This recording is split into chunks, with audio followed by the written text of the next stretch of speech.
Hi, my friends. This is Deepak Chopra again, and we are continuing our conversations with interesting people. Some of them I call influencers and luminaries, but Richard Saul Wurman doesn't like to be called a luminary or influencer.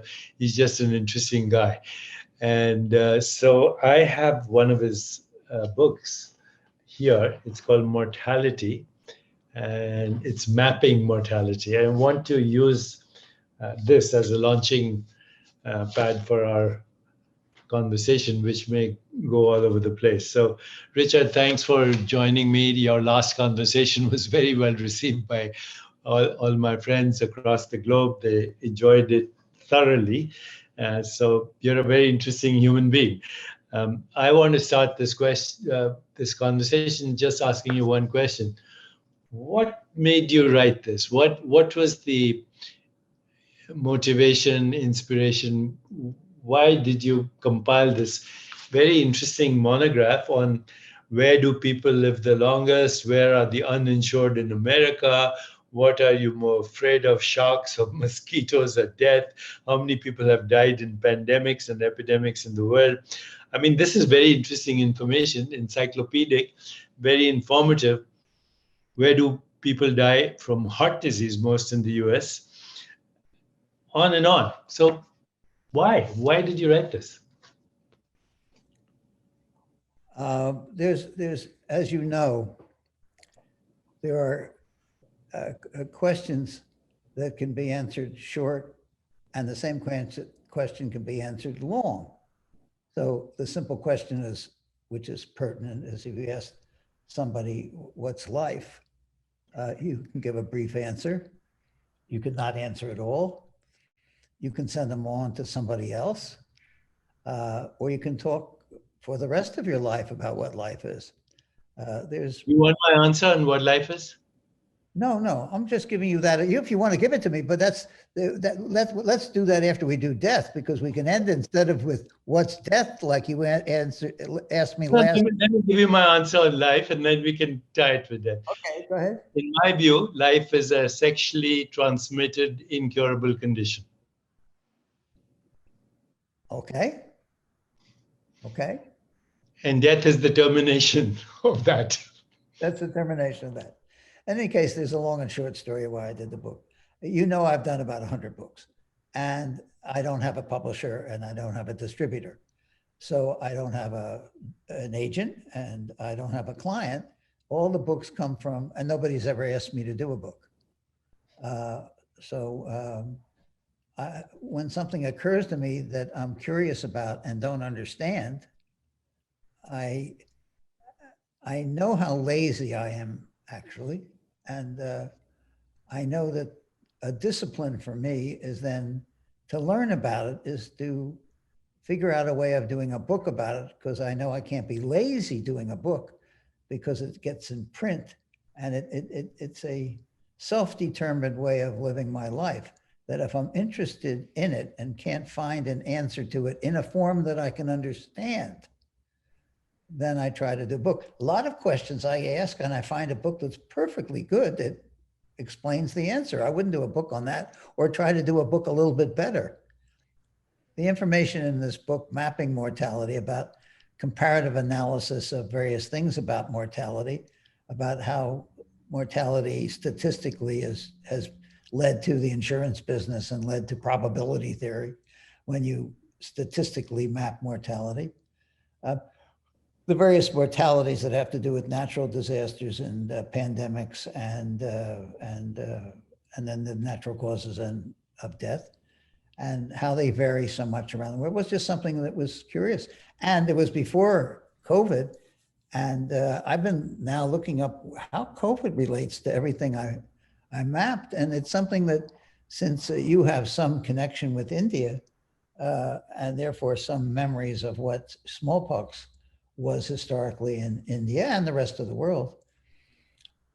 This morning's paper said that we've underestimated the number of deaths about COVID by half around the world. There's some documentation. There'll be final documentations about that in the ongoing years when they finally pull their stuff together. But for the moment, they think the 3 million is really 6 million people who have died of it. But, and that seems like it's a large number, and it's twice as large as they were promulgating in the press. But I looked at smallpox. Smallpox is not a disease you hear about, but you used to hear about it all the time. And used to be in the newspapers when I grew up. I'm 86. When I grew up, when I was a child, we heard about polio. We heard about the deaths in London from smog, and we heard about smallpox. Those were the three major things. Not that polio was the biggest death. It was certainly nowhere near what smallpox was, but it affected children.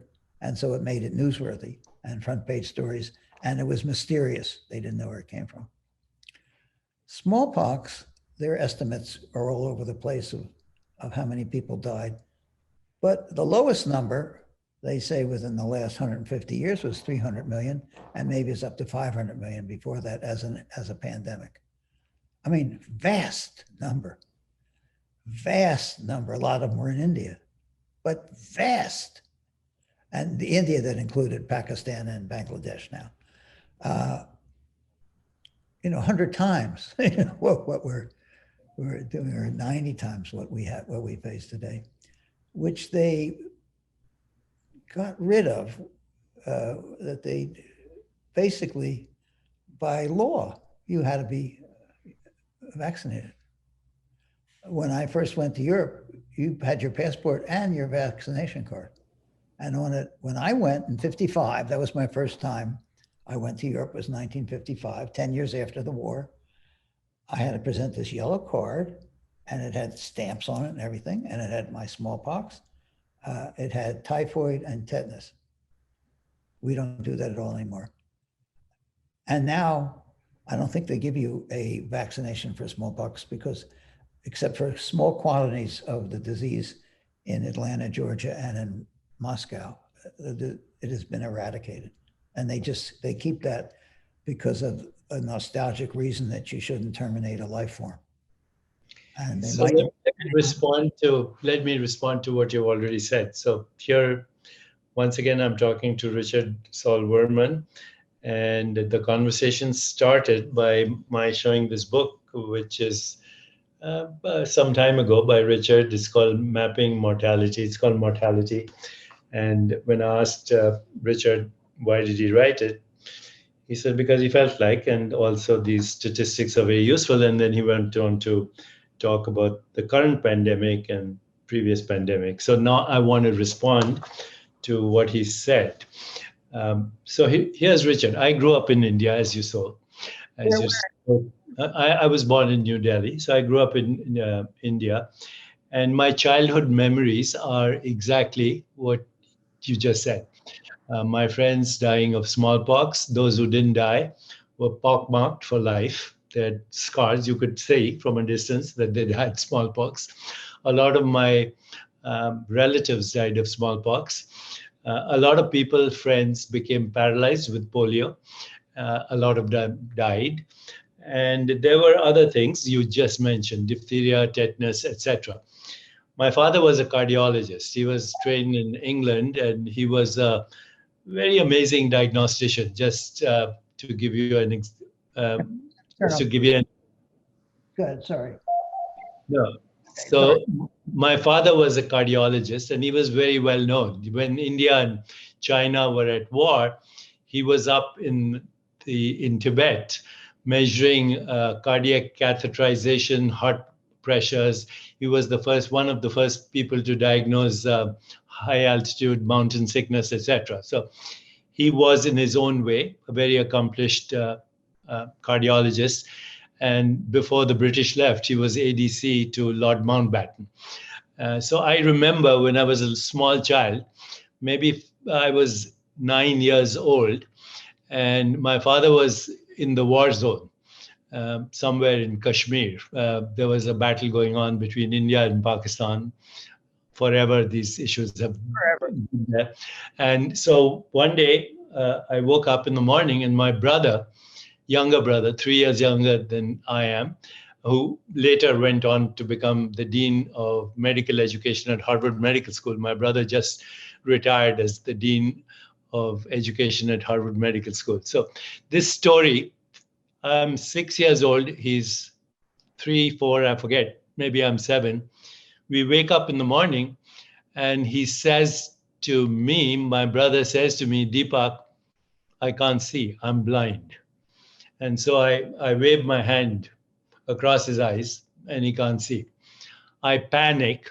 I call my grandparents because my father was somewhere in the war zone, and they take him immediately off to the military hospital because my father was a military doctor. And the medical doctor there diagnoses my brother as having a hysterical attack because he's missing his dad. And but my brother can't see.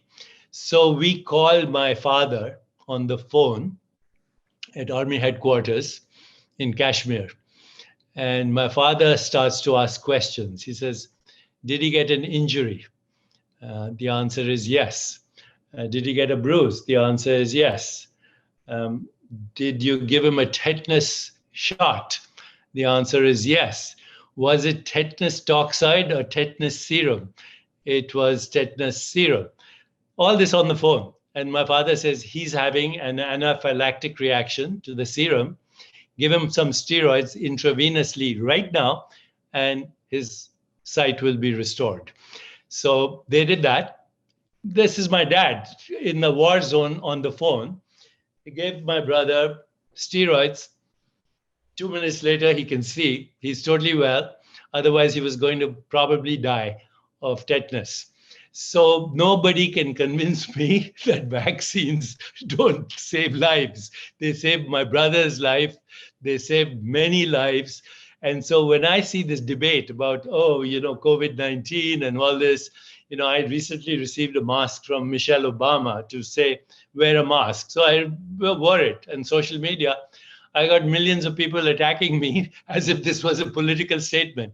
So I totally get where you're coming from. And that's why statistics like this are very useful. And so now I have my answer why you wrote the book. And it's very important for people to have information and legitimate information, because without that, we have no way to even make what we call rational choices. And right now, I don't know what's happened in the United States and in the world. We've gone back to what I call insanity. And if we don't agree that the world is insane right now, then we're declaring our own insanity, I think. So, to adjust to an insane world is not a measure of sanity by itself. To adjust to a profoundly sick society, as the Indian philosopher Krishnamurti said, is not a measure of your health. So thank you for writing this first. But now I want to go deeper. May I? But I will tell you, your response is perfect. And what I was describing to you was that nobody talks about smallpox, which was 100 times worse. And they cured it by the fact that everybody got vaccinated. Yeah. And right now, by the way, there are pockets of smallpox in Pakistan also.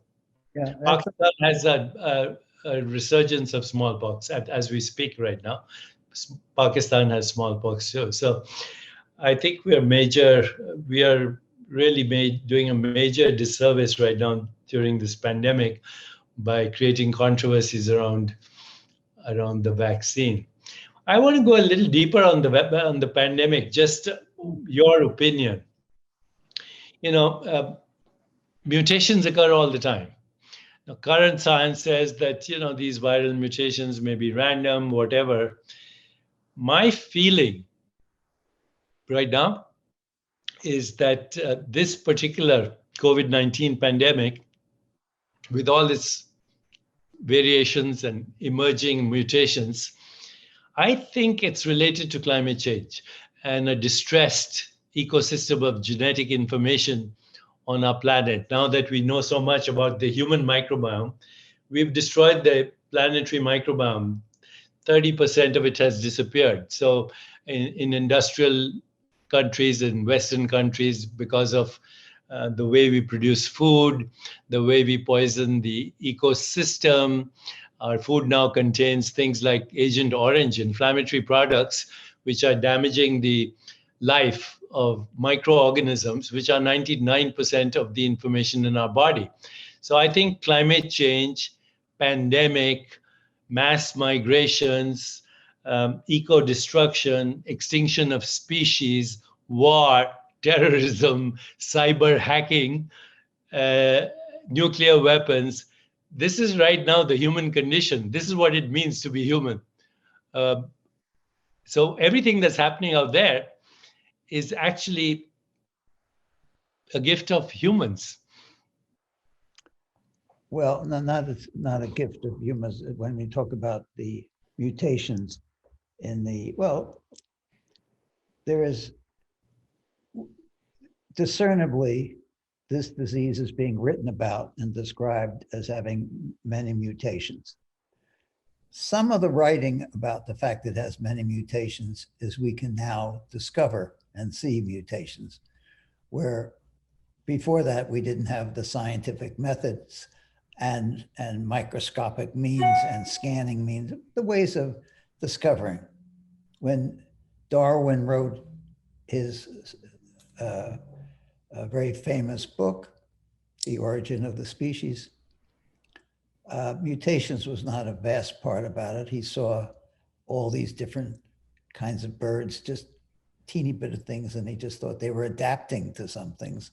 And it is not unlikely, I know that's a double negative, but it's not unlikely that that there will be a modification of Darwin's book sometime, a very loving rewrite of it that gives a different place to mutations and to species dying off, not only by humans, as we always take the blame, but various species have always gone blank and gone zero.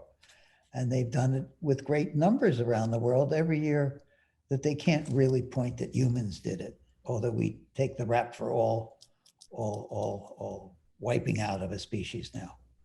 That's not to say, I'm not taking the other side of the coin. I'm not saying we should not take some of the rap. I'm just saying it gets, because the reportage is done by reporters and not done by scientists that can make anything understandable.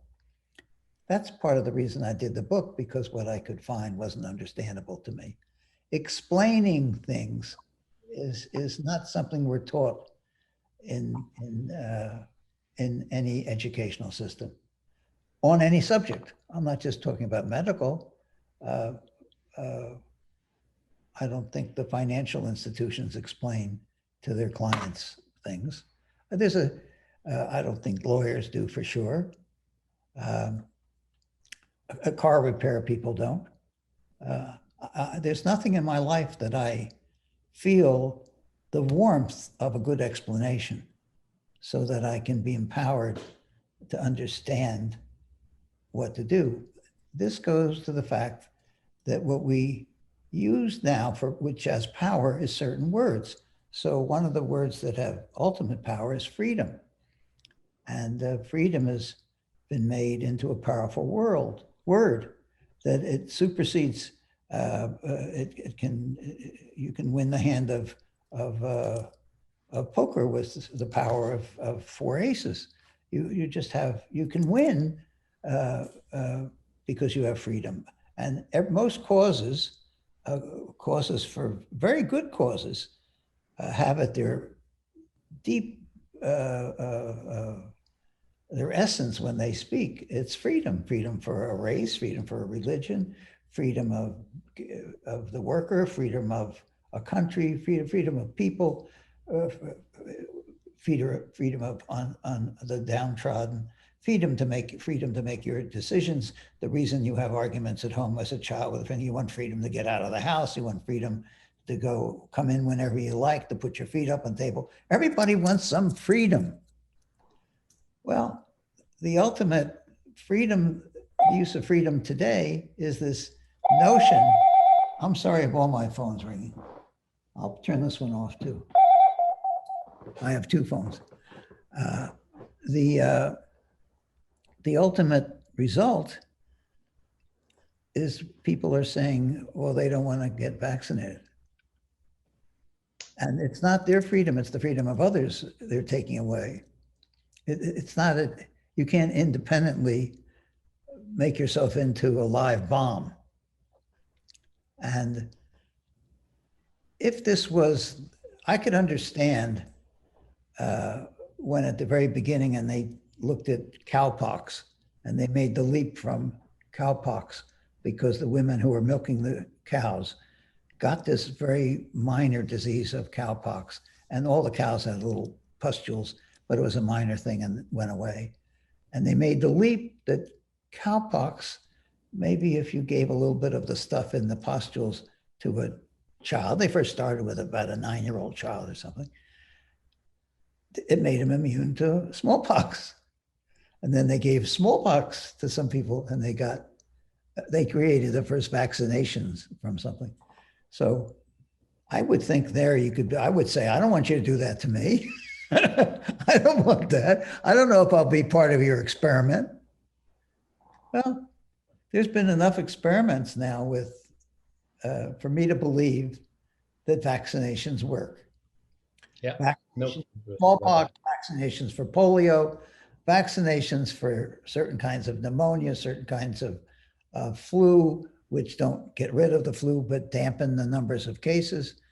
That there is a science, which is a measurable thing, about antibodies that we've been able to discover, and that some freedoms I believe should be denied. Now, how do you draw the line of where you have freedoms and when you don't? Somehow, with polio and smallpox, nobody said a word.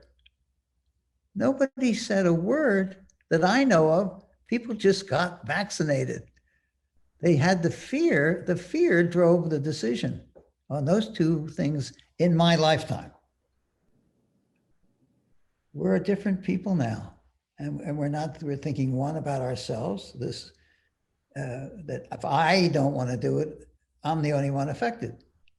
And I want to tell you, you're talking to somebody who is as indulgent as anybody you've ever talked to, and as self-serving as anybody I've talked to. I am not compassionate the way you're compassionate.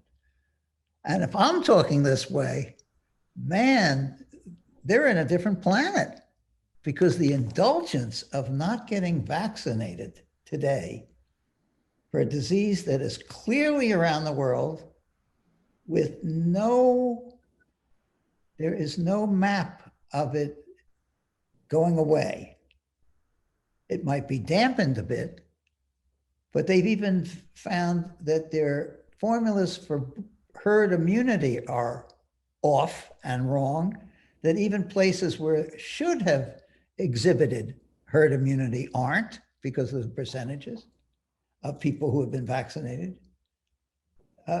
It's a foolishness, and giving away states' rights and then city rights and then personal rights to how you might affect others with great damage is immoral. So there, you and I are 100% in agreement. But I want to. I never thought that would happen. I never thought that would happen. Okay, you and I are 100% in agreement, but you didn't answer my other question, and I want to address that right now, because about random mutations. I think these mutations are directly linked to a damaged genetic informational ecosystem on our planet. And unless we address climate change and all the other issues, this is going to be a long-term problem, number one. Number two, you mentioned Darwin, and the greatest apostle of Darwin is your friend Richard Dawkins, with whom we had a little bit of a confrontation many years ago. I had. And right now, I think there's a lot of interest in evolution as maybe not the evolution of species, but the evolution of ecosystems of species altogether. And one species dominates, becomes the predator, and takes over. then that becomes a problem for future mutations. As you said, Darwin did not know genetics. It was way before his time. And what we call random is another word for unpredictable. We don't know what we call it random because we don't know what is happening. It's unpredictable because we don't know all the hidden variables. But unless we address even evolution in a new way, we're not going to actually have a non-reductionist solution to these issues. Right now, everything is a reductionist solution. Vaccine is the solution. Yes, it is a solution short term. Is it a solution long term? I don't think so. Everything that we address has short term solutions that we're offering to the world. We are not looking at the human insanity of war, terrorism, cyber hacking, extinction of species, climate change, mass migrations, chronic disease, acute disease, and all these pandemics, which are related in one way or another to human behavior. The last extinction was 65 million years ago when a meteorite fell on this earth, and the dominant species was wiped out in a few days, if not a few hours, because of the massive destruction and of the ecosystem and the equivalent of a nuclear explosion. Everybody is saying that the next extinction will be caused by human behavior. Do you agree? Do you disagree? I agree with some and disagree with others. I'll tell you, as much as my memory, I realize that you're quite much younger than I am, quite a bit younger. So, and you're used to this kind of thing. So I might not be able to remember everything you said, but I agree with some of it. I can't say that it's based on climate change and all that. I don't know enough to say that. The climate change conversation is a separate but equal conversation for me, and I can't link that one absolutely relates to the other. Stephen Jay Gould was a close friend of mine, and he made a statement several times in his speeches and in conversations where he said, they talk about the automobile age or the information age or the computer age or the age of the chip or the age of all these ages we live in, right? He said, it's always been the age of bacteria. It was, it is now, and it will be in the future. We only have one age. And so the dominant species was not wiped out. The dominant species kept on going. And that's why. Very well said. Yes, very well said. Okay. Actually, they say now, evolutionary biologists say that if insects were wiped out from this planet, life would cease in 5 years. If humans were wiped out, life would flourish in 5 years. Do you agree with that? Yes. Okay, then we're on the same page once again. But not life as some people define life, because some people define life only as human life. Now, you did this. There's another thing I agreed with that I think you can express more clearly the next time we have an argument, and that is, or a discussion, or a conversation.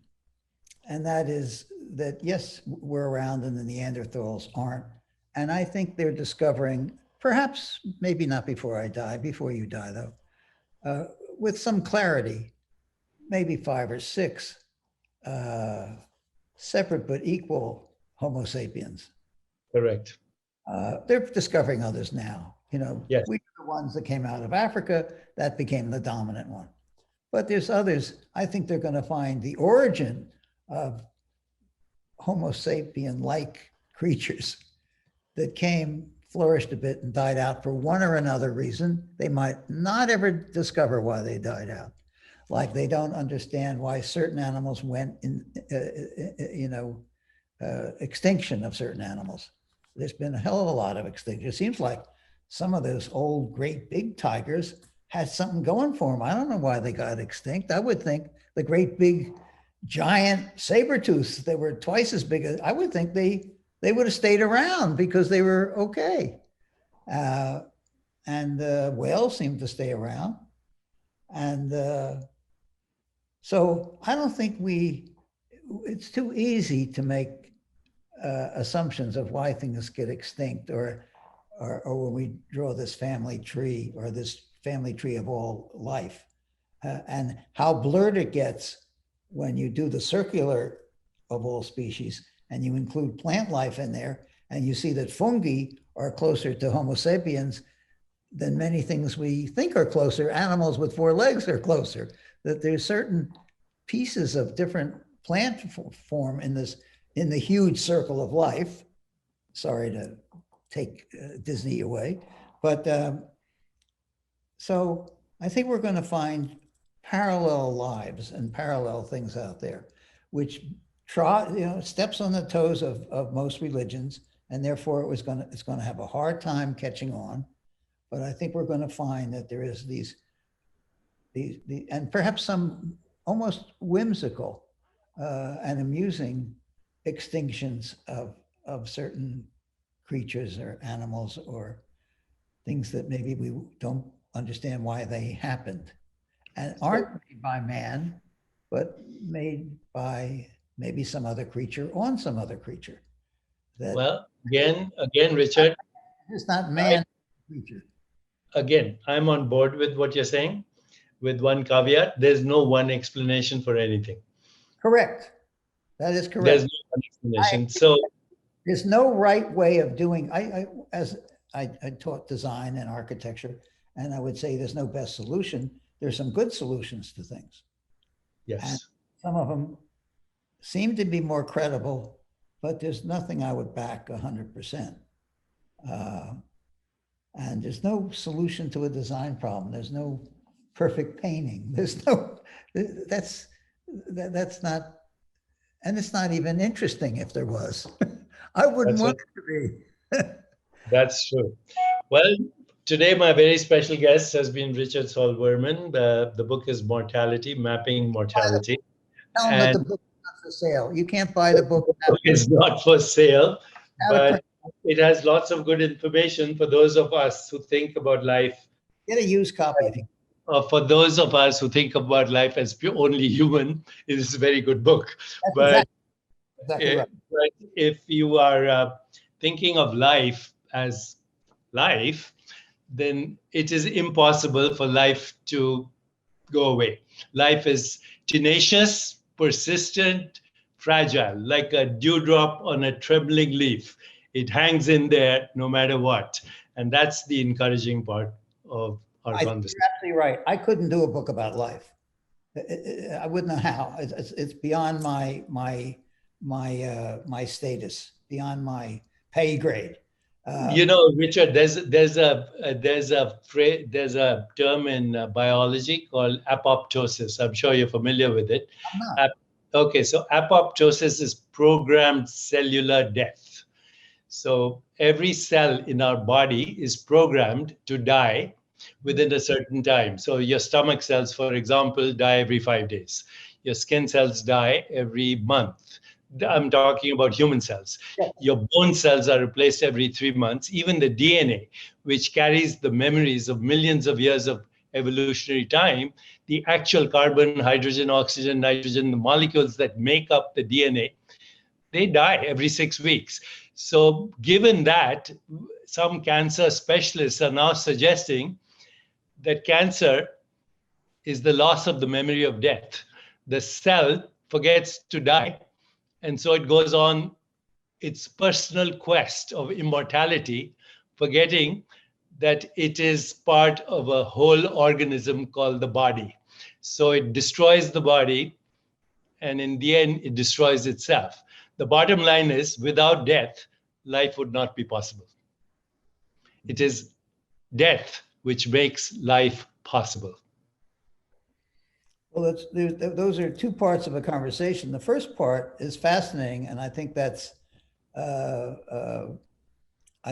terrific. And the idea about cancer, although there is one other thing that I've read, and you probably know about. There's one, I think it's a sea creature that apparently lives forever. It keeps on regenerating itself in some way. Yes, and there are other examples of microorganisms. Even the common amoeba, it keeps replicating itself. It never has a carcass unless it is killed or something. It's without end.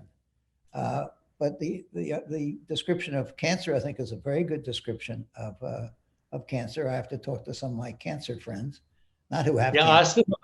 ask them about programmed cellular death and apoptosis. Is cancer the loss of the memory of death? I shall follow up on that because it makes me quite curious.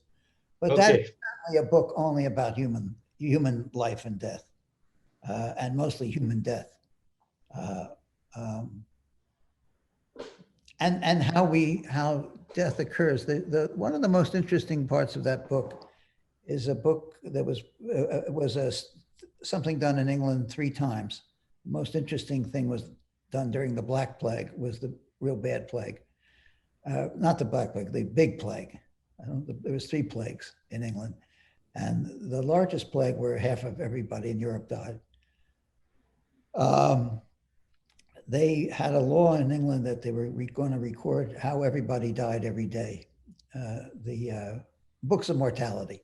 And I have in there original scans from the original, from an original copy of that book. The